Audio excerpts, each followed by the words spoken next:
once again, everyone. It is me, Kenny, and I am continuing my playthrough of Pesterquest. My throat's a little bit dry right now for some reason. Probably just the allergens in the air right now in my house. But, yeah, I took a break from uploading yesterday so that I'm able to actually make these videos again. Yeah, if I upload videos too often, I just get burnt out. And again, sorry if my hand moves while recording this. But we are starting a new chapter as we finish volume 1 with John, and now we are moving on to the lesbian Rose Lalonde. So, let's get this started with. On the advice of your new friend John, you go to visit one of his close comrades. Close only figuratively speaking, since it seems she lives all the way on the other side of the country. That's no problem for you, though, since your new powers let you hop anywhere, anytime, even the places that don't exist. Well, you think your powers let you do that? You just have this distinct metatextual feeling that you could pretty much go anywhere at this point. You know that doesn't make any sense. There's nothing that doesn't make any sense about friendship, though. And that's exactly what you're about to do.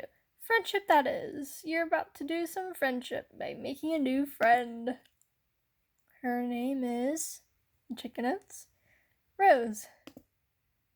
This is her house, apparently. Looks like some kind of weird and modern and situated in the middle of the woods for no good reason you could think of. Also, it's pouring rain, which is not what you would describe as ideal friend-making conditions. Still, nothing stops a mailman, not from delivering mail nor making friends. Rather famously, rain and other similar weather patterns provide no deterrent to the performance of his duty. And there is no duty more important than friendship. Suddenly, a woodland girl approaches. Who goes there? Oh, it's your new friend Rose, obviously. There's literally no one else this could be. She's so pretty. Why is she so pretty? You introduce yourself. You're the cool mailman who John told her to expect a visit from.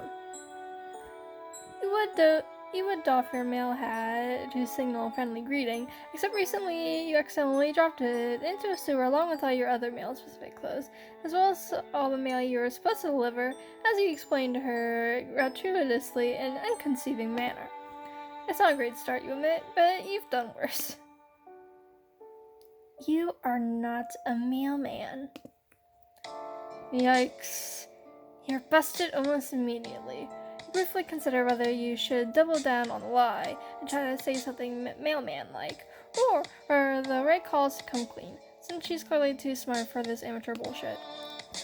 But taking a few seconds too long for you to decide, which it looks guilty as hell. That's it, the jig is up. You slouch in defeat. You ask her if she would please consider not telling John. Your heart couldn't take it if he found out your entire friendship was based on a lie. You want me to keep a secret from one of my best friends to protect the feeling of a random buffoon who I've never met and arbitrarily showed up to my house in a remote wilderness like a creep?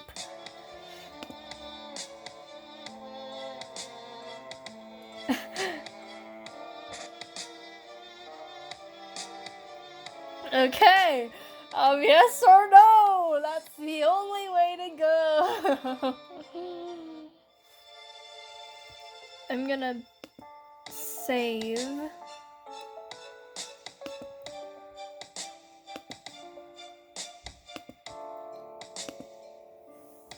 Yeah, I'm gonna save.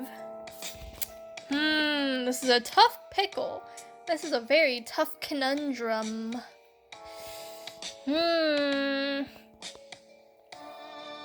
Oh, hey. Might as well.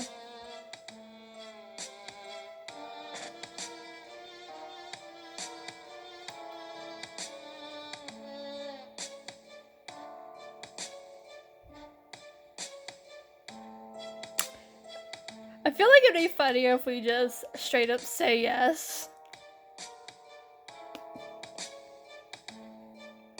Yes, that's what you want. It's an interesting proposition, if for no other reason than its audacity. I admire your resolve in the face of humiliation. This doesn't mean we're friends, though. Oof. Rough. Well, that's fine. You're hopeful. Your mind is fuzzy, but you think you remember this. You're good at this. You are excellent at making people like you through your underhanded means. You can't wait to take advantage of this 13-year-old girl's goodwill. Okay, well, not like that. Let's not get fucking weird. In fact, let that be the less creepy thought you have for comical purposes. S-grade jokes only. Let's all get our brains out the gutter. Rose raises a thin brow. There's something unsettling about her deep violet eyes. I'm pretty sure most humans don't have eyes like that. But what the fuck do you know? You're a stranger around these parts. Wait, aren't you a human too? Whatever, it's not a big deal. Not when there are friends to be made. Or something. Do you want to come inside? Unless I'm interrupting your internal monologue, of course. Far be it from me to ever cut short of any navel-gazing sidebar. It's just ever so slightly wet out here. You would absolutely love that. If it's not too much trouble, of course. You wouldn't want to put Rose out. You're lying, though. You're 100% fine with being absolutely infuriatingly obnoxious. It means making a friend. Rose purses her lips, considering. Your predilections toward mailman mimicry weren't all that John told me about. Oh. He also said that you had certain powers. Powers of teleportation and time travel. I told him that he must be mistaken, since it's well known and accepted fact that magic, although a popular and highly engaging subject of fiction, is fake as hell. Oh, your zappy powers? No, this is totally real and not fake. Real in a different way than you being a man is real, since that is actually made up. Is that so? Prove it. You shrug. Easy enough. You hold out a hand, and after a moment of hesitation, Rose puts her fingers in yours. Her nails are long and sharp and painted a glossy black. She closes her eyes and her umbrella droops. Should I picture my room or something similar? I'm not quite sure how this is supposed to work. She still thinks you're fucking with her. You tell her that you guess she can do that if she wants. You zap the two of you inside the big modern house, and when you open your eyes, you find yourself in a large, messy bedroom. Oh, her room's cute. I like the little Cthulhu in the corner. Oh! She drops her umbrella. You really did that. Rose stands in the corner of her room in full rain gear. Her boots attract muddy prints into the thick white carpet. Surprise, you really are magic. Rose puts a small hand against her perfectly painted black lips. She seems momentarily lost for words, and you get that feeling that this is not a thing that happens very often. Her eyes are wide and deeply purple. They're sparkling, you might even say. Hold on. I'll be right back. Stay here. Don't go into the hall. It's not safe. You tell Rose to take her time. You're happy to just stand here, dripping on her nice clean floor. She leaves the room, and you take the opportunity to examine your surroundings a little closely. The bed is unmade. Books are strewn over the floor carelessly, and a collection of half-drunk cups of coffee crowd on the desk. Half-finished knitting projects lie in soft piles all over the room. In fact, there is large evidence that this room is often occupied by someone with a lot of interest who has trouble settling down and putting her attention to one thing at a time. Man, you relate. Not with interest, but with friends. You can't imagine settling for just one. Rose has a number of posters on her walls, then nowhere near as many of as your friend John. A calendar hangs beside the window. Days strict with little X's, all the way up to 4/13, which is circled. You step closer to your date up in the corner, 2009. But what the hell do you care about the date? You can make friends all day, any day of the damn week. Rain or shine, night or day. Rose sure is taking a while out there. She told you that it wasn't safe out in the hall. Maybe she hadn't just been quipping. Maybe she actually is in trouble. What should you do?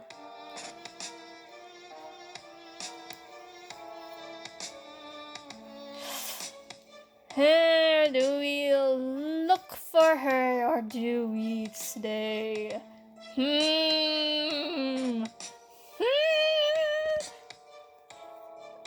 I want to go adventuring to find her. I'm very sure that something will be in the hallway. I'm going to freaking do something. Her mother, probably. I'm not sure.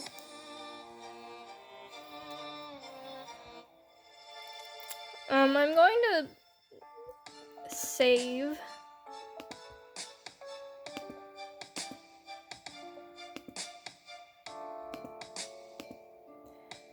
I'm going to save for now.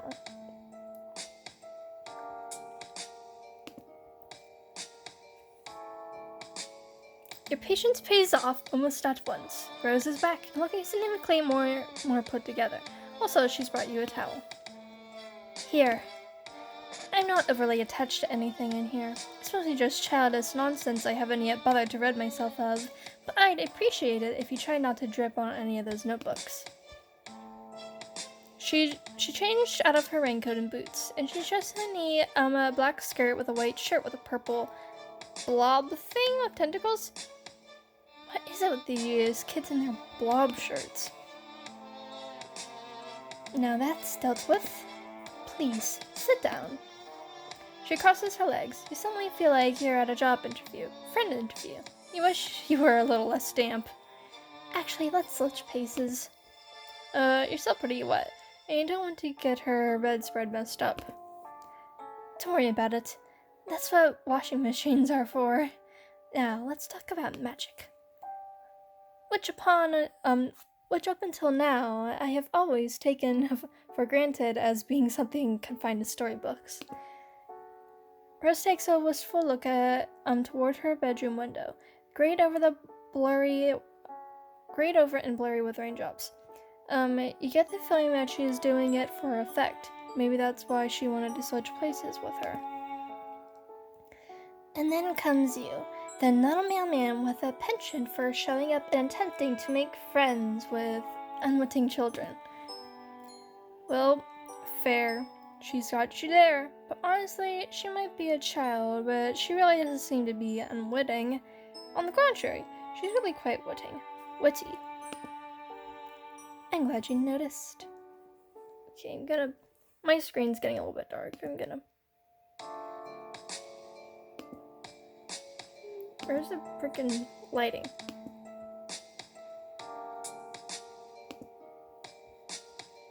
Hello? Lighting? Oh, who cares?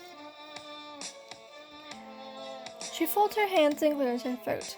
You think that if she had any notes, she would be shuffling them. And so, the question remains, are you a good witch or a bad witch? Or are you a wizard? You've already established that you're not a public servant. Is there a difference between a witch and a wizard? Of course there is, but exactly how specific of a difference can vary. According to some works of fiction, a wizard is just a witch's male counterpart. But in certain mythologies, for instance, Arthurian legend, the difference appears to be class-based. Wizards reside at court and are classically trained, while witches are self-taught and run wild in the forest. I won't deny that those differences tend to often be gendered as well. Ask her which one she is, a witch or a wizard. Me? Rose shifts, and crossing and recrossing her legs. You sure can say that she seems to know a lot about them. I know a thing or two. But can I tell you a secret? Oh my god, Rose. She has no idea how much you would love to hear a secret. I find them, wizards I mean, utterly reprehensible. They disgust me. Everything from their foppish robes to their grizzled beards. It's my mother who is the wizard enthusiast in this house. Although, she glances from side to side, Theoretically, most of the things Rose does seems to be at least a little bit theatrical. She kneels on the carpet beside the clutter of books. I don't show these to many people. Actually, I haven't shown them to anyone. Not even John? John seemed to be a pretty cool guy. Definitely a guy we're sharing a few secret notebooks with Rose. Rose laughs. No, I haven't shown them to John, and I've only shown Strider to punish him. You nod, pretending that you know who this Strider person is. You're a totally normal dude with an absolutely ungodly number of friends. Shadow moves to the center of you. A trembling moment of deja vu. You have a lot of friends, don't you? That feels true, but the only people you know around here are John and Rose. Weird. Try to put it from your mind and listen to Rose again. She is still talking about this mysterious Strider, flipping through one of her journals. Though quickly for you, not see anything specific, only that it is full from cover to cover. As if my modest writings are the sole source of homoerotic tension in his life, and his brother is the one who insists on filling their home with assorted dick butt for ironic purposes. Rose rolls her eyes. Oh boy, you missed the beginning of that. Scenes probably made way more sense than it seemed like. Rose is searching through her notebooks, checking markings on the spine that seem to be some sort of catalog system of arcane symbols. There is... Oh, right. She does something quick and complex with her fingers, and another notebook pops into existence and falls into her lap. You gape. She really is a wizard. What? It's just a Siladex. A child could use one. Here. This notebook has a couple drawings in it, but most of it is filled with small, neat handwritings and lavender ink. Is Rose writing a book? No, don't be silly. I'm writing 4 books, at least. 5, depending on whether I decide to flesh out Calamus's backstory. It isn't strictly necessary, but it does add a certain amount of valuable character insight, which renders their actions in later volumes more sympathetic. Not that I need all of my anti-heroes to be sympathetic, I'm just thinking of what literacy reviewers would say. You nod. Smart! You would never have thought of what the literacy reviewers would say. She is honestly pretty impressive for someone her age. Age has nothing to do with it. But don't get carried away. It's only a rough draft. You ask her if you can take a look. She hesitates, but you doubt she would have shown it to you if she didn't want you to look. What the hell? If you can't trust a strange spherical imprint you met outside the rain, who can you trust? Right? Your thoughts exactly. Rose hands you the notebook and you open it at random, letting fate guide your hands. Friglish unbothered his beard, as if unkinking a hitch in a long silk windsock. A more pedestrian audience would parse the exhibit as nervous convulsion, behavior to petition contempt along the reasonable. He was, however, not surrounded by the reasonable, but the wise, a distinction in men that would forever be the difference in history's a garland of treasured follies. As a matter of fact, his cadre of fellow wizards were all putting similar moves on their beards as well. The practice would evince thoughtfulness, secrecy, even, if they didn't do it all at the same time, standing in line at the bank, shooing squirrels from bird feeders. Few occasions were safe. Sazerpan inspected the clue, a single piece of evidence cradled in his corsaceous old man palms. It was a human bone, not striking the tale it told alone, as much as that told by the thousands like it, fastening the marshy soil of the mass grave. The grisly expanse bore the texture of a decadent dessert, like it was the Smarty's formidable custard trifles wobbled in on the wheels for the holidays, to the dismay of a small nation. You're certain of this? As Friglish, despite what he was doing with his beard, he was in fact immersed in meaningful contemplation. I am afraid I am becoming more so with each terrible trick grasped with a gaudy timepiece slung around your neck. In case it wasn't clear, Friglish wore a clock Sazerpan. He didn't care for. It was magic. The massacre of Sirs Gleneth was written. Wow, this is pretty dense, but smart. You show your own imaginary beard to pretend to ponder the deeper meaning. Yes, intriguing. Sazerpan and Friglish. Clearly there is some history there. Yes, clearly. But what the two of them shared went beyond similar romance. That's why it's gone so spectacularly showered. Rose becomes increasingly more animated as she tells you about her gay wizard OCs, like she is in far more interest in them than she is in herself. Honestly, same! Samesies! I kin Rose now. I kin Rose now. Gay wizard OCs. That's honestly the only thing I care about.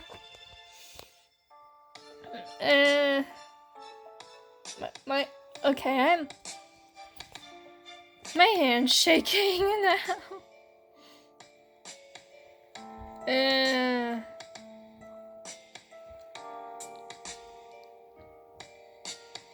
Okay, I'm gonna stop for now because my throat's getting dry and my hands are shaking a lot. So yeah,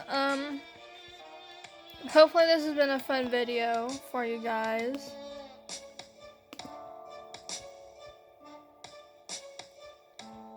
But yeah, this chapter is really funny so far. I spiritually relate to Rose Lalonde now for some reason. Yeah, for some reason I am considering Rose Lalonde only for the gay OC. But yeah, yeah. I'm gonna go eat a Klondike now. Bye.